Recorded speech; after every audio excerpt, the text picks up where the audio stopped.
সবাই যখন খাওয়া দাওয়া নিয়ে ব্যস্ত, আমরা তখন ব্যস্ত আমাদের ছেলে মেয়েকে নিয়ে।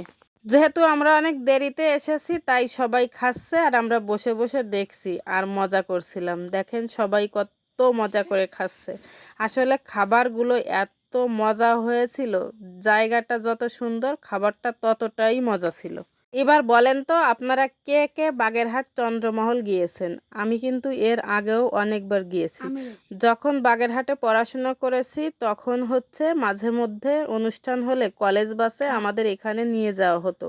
তখন থেকেই চিনি, মানে এত সুন্দর জায়গাটা, বিশেষ করে এই যে পানির নিচে দিয়ে যে রাস্তাটা তৈরি করেছে আর এই রাস্তা দিয়ে উঠতে এত বেশি মজা লাগে, আমার তো খুবই ভালো লাগে। অনেকেই আছে যারা জায়গাটা পছন্দ করে না, তবে আমার কিন্তু জায়গাটা অনেক বেশি পছন্দ হয়। প্রথমে যারা খাওয়া দাওয়া করেছে, শেষে যারা বাকি ছিল তারাই হচ্ছে আমাদের খাবার পরিবেশন করছে। এই যে আমার স্কুলের প্রধান শিক্ষক শান্তিলতা ম্যাডামও খাবার দিচ্ছিল। প্রচুর গরম ছিল, তারপর আবার আমরা এটা ওটা খেয়েছি, একদমই খেতে ইচ্ছা করছিল না, কিন্তু সত্যি বলছি খাবারগুলো অনেক মজার হয়েছিল। খাওয়া দাওয়া শেষ, এখন হচ্ছে আমরা ঘুরতে বের হয়েছি। এই হচ্ছে সেই রাস্তা, জলের নিচ দিয়ে রাস্তা, এইখান দিয়ে যেতে কিন্তু অনেক মজা পাচ্ছিল সবাই। দেখেন বিশেষ করে ছেলে মেয়েগুলো কিন্তু অনেক বেশি মজা করেছে।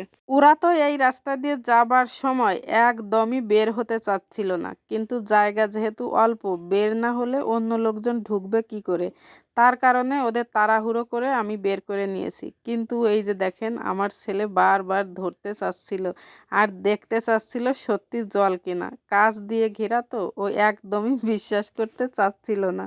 জায়গাটা আমার এত বেশি পছন্দ হয়, অথচ দেখেন আমার ছেলে কিন্তু একদমই পছন্দ করেনি। বলে মা আমার এটা একদমই পছন্দ হয়নি, এ আবার কেমন রাস্তা জলের নিচ দিয়ে। যাই হোক, যখন ভালো বুঝবে তখন হচ্ছে বিশ্বাস করবে। আর এই হচ্ছে চন্দ্রমহল, যেটা দেখার জন্য দূর দূরান্ত থেকে অনেকেই আসেন। তো আমরা সবাই মিলে এই যে বসে কিছু ছবি তুলে নিচ্ছিলাম। মোট কথা সব কিছু মিলায়ে পিকনিকটা অনেক বেশি মজার ছিল।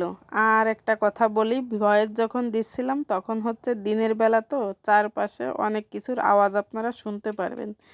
একটু সবাই ক্ষমা সুন্দর দৃষ্টিতে দেখে নেবেন ভিডিওটা। মহলের ভিতর সুন্দর একটা বিছানা পাতা ছিল, কিন্তু এখানে বসে কোনো ছবি তোলা যাবে না, শুধুমাত্র দেখতে হবে। তো আমরাও দেখছিলাম, ছেলে মেয়েরা সব কিছু ঘুরে ঘুরে দেখেন সব দেখছিল, খুব ভালো লেগেছে। আর ওরা হচ্ছে প্রথমে এই জায়গায় এসেছে তো তাই অনেক বেশি মজা পাচ্ছিল।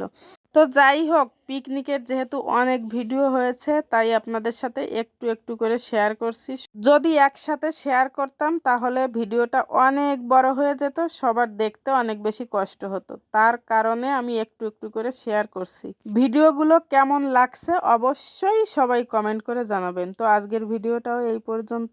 ভিডিওটা কে কোথা থেকে দেখছেন অবশ্যই কমেন্ট করে জানাবেন। আর আমিও ভিডিওটা এখানে শেষ করছি। সবাইকে অসংখ্য অসংখ্য ধন্যবাদ। Tata, bye bye.